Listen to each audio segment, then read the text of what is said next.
ये तो अंतरराष्ट्रीय परिस्थितियां हुई। आपके व्यक्तिगत जीवन में, आपके व्यक्तिगत जीवन में आप लाभ की बजाय हानि का सौदा कर रहे होंगे। जैसे ही आपने जीवन में किसी भी लाभ के लोभ को सीमा से ज्यादा बढ़ जाने दिया है, आप तैयार रहिए उसका परिणाम हानि के रूप में झेलने के लिए। इसलिए धन कमाना, पैसा कमाना, पर पैसा कमाने के प्रलोभन में इतना पड़ जाओ कि तुम 1 घंटा अपने स्वास्थ्य के लिए न निकाल सको। पैसा कमाने के प्रलोभन में इतने डूब जाओ कि तुम पत्नी बच्चों के साथ बैठ के जीवन को एंजॉय करने के लिए समय न निकाल सको। तुम्हारे पास प्रेम पाने के लिए, प्रेम बांटने के लिए समय न हो। तुम्हारे पास ईश्वर के पास बैठने के लिए समय न बचे। तुम्हारे पास आर्य समाज के सत्संग में आने के लिए वक्त न बचे। तो उस जीवन का अर्थ क्या निकला जिसमें तुमने धन के तो अंबार लगा लिए और सुख छूट गया हाथ से। इसलिए धन कमाना स्वास्थ्य की कीमत पर नहीं, धन कमाना प्रेम की कीमत पर नहीं, धन कमाना सुख की कीमत पर नहीं, धन कमाना पुण्य की कीमत पर नहीं कि पूरे में। और जैसे ही आप केंद्र में रखेंगे जीवन का ये विचार कि मेरा सुख साथ साथ दूसरों का भी सुख, इन सबको मिला करके कोई कार्य करो जिस कार्य को करने से मेरा भी सुख संपन्न होगा, आसपास के दूसरे लोगों का भी सुख संपन्न होगा, वो कार्य निश्चित रूप से किए जाने योग्य है। और जिस काम को करने से केवल मेरा सुख संपन्न होगा, दूसरों को दुख पहुंच जाएगा, उस काम को निश्चित रूप से ना कीजिए। और जिस काम को करने से मेरा सुख होगा पर दूसरों को दुख नहीं होगा, उसको आप कर सकते हैं। पर कोशिश कीजिए आपके जीवन का व्यापार, आपके जीवन के सारे कारोबार, धन कमाने की आजीविका के ढंग इस प्रकार के हो जाएं कि उनसे आपका भी सुख फलित हो सके और दूसरों का सुख भी बढ़ सके, तो आप सुख और आनंद दोनों पा सके होंगे। कबीर अच्छा ध्यान दीजिए, हमेशा पानी ऊपर से आता ना, इसमें ठीक रास्ते पर चलना, हमेशा पुण्य के रास्ते पर चलना, पाप के रास्ते पर चलने से कम 6 गुना ज्यादा लाभदायक होता है। कम से कम 6 गुना, पर बच गए 10.25। कम से कम 6 गुना ज्यादा लाभदायक होता है, हिसाब लगा लीजिए। और आपको लगता है कि सच्चाई, ईमानदारी और ठीक ढंग से व्यापार व्यवसाय सब जो है घाटे के सौदे हैं? जी नहीं। आप किसी भी बिजनेस में अच्छा अगर ग्राहकों के साथ बेईमानी करेंगे, आपका बिजनेस दूर तक नहीं जाएगा। कितना भी एडवर्टाइजमेंट कर लेना और कितना भी पैकिंग अच्छी कर लेना, कितना भी लोगों को कुछ भी बहकाने की कोशिश करना, 1 बार ठग लोगे, 2 बार ठग लोगे और अच्छा एक से दूसरे तक आपकी जो कुख्याति है वो जल्दी पहुंचेगी। चाहे आप कुछ भी बना रहे हो, कुछ भी कर रहे हो, बेईमानी आप बेईमानों के साथ करो, वहां चल जाएगी। गवर्नमेंट के साथ करना, वहां चल जाएगी, क्योंकि उनकी अपेक्षा ही यह है कि आप वैसा ही करें, उनकी वैसी एक्सपेक्टेशन है। और अगर आप ऐसा करते हैं, खट्टा है। व्यवस्था के दोषों के कारण जितना आपको झूठ बोलना पड़ता है, जो गलत सलत करना पड़ता है, उतना क्षम्य है देना। लेकिन पूरे समाज के अंदर कहीं भी दूध में पानी मिलाकर बेचा जा सकता है, पर शुद्ध पानी को दूध कहकर कहीं भी नहीं बेचा जा सकता। झूठ को भी चलने के लिए सच के पैरों की जरूरत पड़ती है। ऐसा कभी नहीं होगा। मैं दोपहर में आपसे कह रहा था, सारे चोर झूठे बेईमान एक देश में रख दो, सब उन्हीं का देश हो, फिर देखो क्या आता है मजा। सच्चाई के बल पर झूठे चल रहे हैं और सच्चे परिश्रमी लोगों की कमाई वो झूठ छल कपट से और सच्चे लोगों की सज्जनता का फायदा उठाकर लगाते हुए लाभ ले लेते हैं। लेकिन अंत में तो उन्हें उस दुख के जाल में फंसना ही है, क्योंकि उस परम व्यवस्था के जाल से जो सब जगह फैले हुए हैं, उसके पाश उत्तमम वरुण पाश मध्यमम, उन पाशों से नहीं बच सकोगे। चारों ओर उसके कर्म के, व्यवस्था के, नियमों के, न्याय के नियम फैले, वीडियो बना लिया मैंने, और सब जगह मौजूद रहते हुए वो आपके हर कर्म को निरख रहा है। आपका हर एक अच्छा काम बुरे काम से 6 गुना अधिक बलशाली होता है, 6 गुना ज्यादा प्रभावी होता है। कैसे? उसका गणित समझ लीजिए। नींद तो नहीं आ रही, पहले बताइए, नहीं तो मैं कुछ हल्की फुल्की बात शुरू कर देता हूँ। शांति से ये सुबह के समय कह दूंगा। ओम अखंड मंडलाकारं नींद नहीं आ रही ना? मतलब मुझे डर है ना कि मुझे फिर नरक ना भेज दिया जाए। ये भाषण देता था, लोग सोने लग जाते थे, इससे तो मैं ड्राइवर ही हो जाऊं। आप भगवान का नाम तो लोगे, तेज स्पीड से चलाऊंगा। शिवा शिवा तस्मात् सर्व प्रयत्नेन जैसे ही आप अच्छा काम वेदेव सदा पठेत। मैं कम से कम 6 गुना कह रहा हूँ अच्छाई का प्रतिफल। देवता ऐसे कई गुना होता है, सार्वभौमा आप उसका हिसाब नहीं अखिलांड लगा सकते, कोटि कई गुना होता है। ब्रह्मांड नायक ऋषिगण बंध्या सच्चिदानंदात्मनः तो कोई भी अच्छा काम आपने किया, शुक्लयजुर्वेद प्रिय कोई भी अच्छा काम किया तो उसका एक फायदा तुरंत मिल जाता है, एक लाभ तुरंत हो जाता है। कौन सा? जैसे ही आप किसी को सुख पहुंचाने की कोशिश करते हो, उदाहरण के लिए मुझे जल्दी से यही एक उदाहरण याद आता है कि आपने किसी नेत्रहीन को, किसी अंधे को सड़क पार करा दी, तो अंदर अंदर आपको एक तृप्ति, एक प्रसन्नता, एक उल्लास, एक आह्लाद अनुभव होगा कि नहीं होगा? एक अच्छा काम करके एक खुशी की लहर आपके मन में दौड़ेगी। एक लाभ तो सुख का यही मिल गया। ऋषि दयानंद कहते हैं, अच्छे और बुरे कर्म की पहचान प्रत्येक व्यक्ति को अंदर अंदर स्वयं हो जाती है। अपने को उस कार्य के साथ रखकर देखो, मैं ऐसा काम करता, मेरे साथ ऐसा व्यवहार होता या हो तो मुझे कैसा लगेगा। तो इतना करके देखो, आपको धर्म अधर्म की, पाप और पुण्य की पहचान हो जाएगी। और फिर भी नहीं तो परमेश्वर अंदर बैठे हुए प्रेरणा दे रहे होते हैं। और ऋषि कहते हैं, जैसे ही दूसरों को सुख पहुंचाने की कोशिश आप करते हैं, कुछ अच्छा करते हो, वैसे ही अंदर अंदर जो उत्साह, प्रसन्नता, उल्लास और आनंद की तरंग उठती है, वो ईश्वर की ओर से प्रेरणा है, इस काम को करो। जैसे ही आप दूसरों को दुख पहुंचाने लगते हो, वैसे ही अंदर अंदर एक बेचैनी, एक अकुलाहट जन्म लेती है, एक परेशान हो उठता है मन, और ईश्वर की प्रेरणा है वो कह रहे हैं अंदर अंदर, इस काम को मत करो। तो अच्छा काम किया तो तत्काल एक खुशी जो मिली, ये उस अच्छे काम का एक फल है। दूसरा, अभी ये फल नहीं, इसे परिणाम कह लो। दूसरा इसका परिणाम क्या होता है कि जैसे ही आप एक अच्छा काम करते हो, उस अच्छे काम का संस्कार, इंप्रेशन आपके मन पर पड़ जाता है। फिर आपने दोबारा फिर वो अच्छा काम किया, तीसरी बार फिर अच्छा काम किया, तो मन पर अच्छा करने के जो संस्कार गहरे होते जाते हैं, उनकी वजह से आप फिर अच्छा करते हो और फिर अच्छा करते हो, और अच्छे कर्मों की एक चेन, एक श्रृंखला तैयार होती है। और फिर तीसरा परिणाम यह होता है, जितनी मात्रा में आपने दूसरों को सुख पहुंचाने की कोशिश की थी, उतनी ही मात्रा में ईश्वर की व्यवस्था से, उतनी ही मात्रा में आपको ईश्वर की व्यवस्था से सुख आपको कभी न कभी, किसी न किसी निमित्त से मिल जाएगा। 3 फायदे हो गए कि नहीं? 3 गुना लाभ हुआ कि नहीं? अब बुरे कर्म को देख लीजिए। जैसे ही आपने दूसरों को दुख पहुंचाने की कोशिश की, तत्काल एक उसका दुष्परिणाम आपको झेलना पड़ गया। अंदर अंदर एक अकुलाहट, एक बेचैनी, एक मन में एक विश्रृंखलता पैदा होती है, और वो एक उसका तुरंत मिला हुआ फल है। दूसरे, बुरा काम करने का जो बुरा संस्कार मन पर पड़ा, 1 बार चोरी की, 2 बार चोरी की, 10 बार चोरी की, और चोरी करने के जो दुष्ट संस्कार मन पर पड़ गए, उनके आवेग से व्यक्ति फिर चोरी करेगा, फिर बुरा कर्म करेगा, फिर बुरा कर्म करेगा। इस तरह बुरे कर्मों की एक सीरीज, एक चेन, एक श्रृंखला तैयार हो जाएगी। दूसरा ये दुष्परिणाम। तीसरा, जितनी मात्रा में दूसरों को दुख पहुंचाने की कोशिश की थी, उतनी मात्रा में किसी न किसी निमित्त से तुम्हें दुख भोगने के लिए विवश होना पड़ेगा, और उससे तुम किसी भी तरह बच नहीं सकोगे। तो 6 गुना हो गया कि नहीं?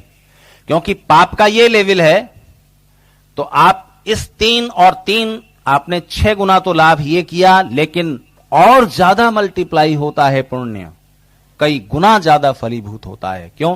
क्योंकि वो जो शुभ कर्मों की संस्कार से आपने कितने शुभ कर्म किए, उनको तो भूल गए ना आप कैलकुलेट करना, उनका फल। और फिर आप ये नहीं जानते कि एक अपने लिए जो आपने पुरुषार्थ किया था, ध्यान दीजिए, अपने लिए जो आप मेहनत करते हो, उसमें उतना ही फल मिलेगा जितनी आपने मेहनत की थी, ध्यान रखिए। पर दूसरों को सुख पहुंचाने में जो आप मेहनत करते हो, कष्ट उठाते हो, उसका परिणाम कितना मल्टीप्लाई होकर मिलेगा, ये ईश्वर के जानने की बात है। और कब किस रूप में मिलेगा, यह भी ईश्वर के जानने की बात है। लेकिन बस आपको मिलेगा जरूर, यह विश्वास मन में रखिए, यह तर्कपूर्ण है और जीवन के नियमों पर आधारित है। एक छोटी सी प्रीतिकर घटना आपको सुनाऊंगा और समाप्त करूंगा। अमेरिका में एक लड़का पढ़ाई करता था और उसकी 12वीं तक की पढ़ाई पूरी हो चुकी थी। 12वीं तक की पढ़ाई, 12th तक की पढ़ाई पूरी करने के बाद उसे चिंता होने लगी कि अब आगे मेरा भविष्य क्या है, क्योंकि इसके पिता नहीं थे और मां ने दूसरी शादी कर ली थी। पढ़ाई ये 12वीं तक की भी इसलिए कर सका क्योंकि अमेरिका में लाख बुराइयां हों, कुछ अच्छाइयां भी हैं। एक तो संगठन है, वर्क कल्चर है और अपने भविष्य को दूर तक देखने की क्षमता है। वो इस बात के लिए पूरी तैयारी करते हैं। हिंदू अपने सामाजिक स्तर पर कभी अपने समाज के लाभों को नहीं विचार करता, वो केवल व्यक्ति और परिवार के लाभ तक जिंदा रहता है, बाकी समाज की हानि होती रहे उसे इसकी परवाह नहीं होती। ये हिंदू का एक बड़ा भारी दोष है। तो खैर, अमेरिका में एक अच्छी बात है कि वहां पर हर बच्चे की पढ़ाई 12वीं तक बिना फीस, बिना खर्च के निःशुल्क है और कंपलसरी है, पढ़ाना ही पड़ेगा। अगर कोई माता पिता अपने बच्चे को ना पढ़ाएं तो पुलिस ले जाएगी, हॉस्टल में रखा जाएगा, खर्चा गवर्नमेंट देगी, पढ़ाई जरूर करनी है। ये अच्छी बात है, आपके देश में अच्छी बात नहीं।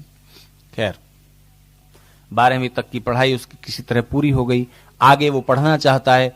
लेकिन अमेरिका में 12वीं तक की पढ़ाई तो निःशुल्क है और कंपलसरी है, लेकिन उसके बाद की पढ़ाई बहुत महंगी है।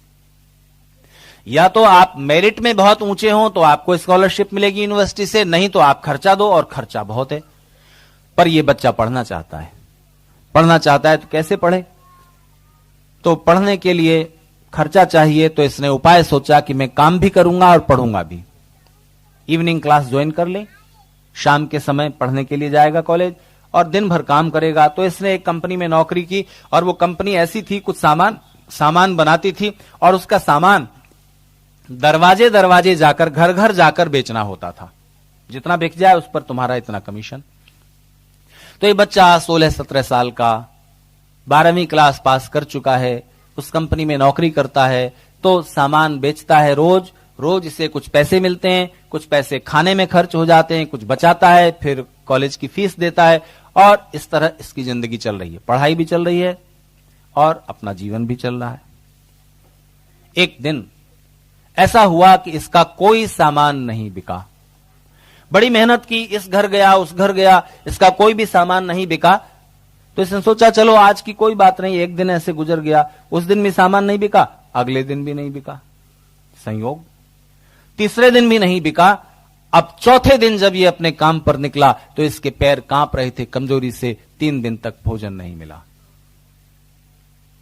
अब इसने सोचा क्या करूं? तो इसने तय किया कि अब जो मैं पहले दरवाजे पर जाऊंगा, जिस भी घर के दरवाजे पर जाऊंगा, सामान बेचने की बात में करूंगा, लेकिन बिना झिझक संकोच के, बिना शर्म के मैं भीख मांग लूंगा कि मुझे खाने को कुछ दो, खाने को कुछ दो। कोई संकोच नहीं, कोई झिझक नहीं, सामान बेचने की बात नहीं, बस कहूंगा कि भूखा हूं, कुछ खाने को दीजिए, भीख मांग लूंगा। ऐसा संकल्प करके ये चला और इसने एक घर के दरवाजे की काल बैल बजाई, बटन दबाया तो अंदर से निकली इसी की उम्र की एक लड़की। उस लड़की को देख के ये अपना संकल्प भूल गया और इसके मुंह से कुछ नहीं निकला, भीख नहीं मांग सका स्वाभिमान के कारण, और इसने सिर्फ इतना कहा कि क्या एक गिलास पानी मिल सकेगा। वो लड़की समझदार थी, उसने देखा कि एक लड़का चेहरा मुरझाया हुआ है, पैर कांप रहे हैं, किसी तरह बोल रहा है, भूखा है। वो अंदर गई और एक गिलास पानी की बजाय एक गिलास दूध लेकर के आई। इस लड़के ने बिना कोई सवाल किए वो दूध पी लिया। पीने के बाद कहा कि मैं आपको इस एक गिलास दूध की कीमत तो नहीं दे सकता, मेरे पास कुछ नहीं है। तो इस लड़की ने कहा कि देखो, मेरी मां ने मुझे सिखाया है कि अगर किसी की हेल्प करो तो उसके बदले में कुछ ना चाहो, सच्चे मन से करो, प्रेम की वजह से करो, करुणा की वजह से करो। मैंने तुम्हें देखा और मुझे लगा कि तुम भूखे हो, तुमने मांगा तो पानी था, दूध तो नहीं मांगा था, इसलिए इसकी कीमत देने की कोई जरूरत नहीं है और बस बात यहीं पर खत्म हो गई है। तुम जाओ, मेरे पास इस वक्त और कुछ नहीं है जो कि मैं तुम्हें और कुछ खाने को दे सकती, ये बस एक गिलास दूध ही था। तो इस लड़के ने बहुत बहुत धन्यवाद दिया और चला आया। बात यहीं खत्म हो जाती, पर नहीं हुई। जीवन और आगे चला और करीब 40-45 साल की उम्र में इस लड़की को, जिसने उस लड़के को दूध पिलाया था, एक बीमारी हो गई। बीमारी जो भी हुई, डॉक्टरों को दिखाया। डॉक्टरों ने सब चेकअप वगैरह किए और कहा कि इस बीमारी का इलाज यहां नहीं हो सकता और आपको बड़े शहर में जाना पड़ेगा। वहां रेफर कर दिया और बताया कि वहां जो इस बीमारी के स्पेशलिस्ट डॉक्टर हैं, उनसे इलाज कराइए। ये स्त्री वहां गई, वहां उस हॉस्पिटल में गई जिसमें वो डॉक्टर थे। डॉक्टर ने इसकी रिपोर्ट्स देखी और कहा कि कुछ टेस्ट फिर से कराने पड़ेंगे। फिर देखा और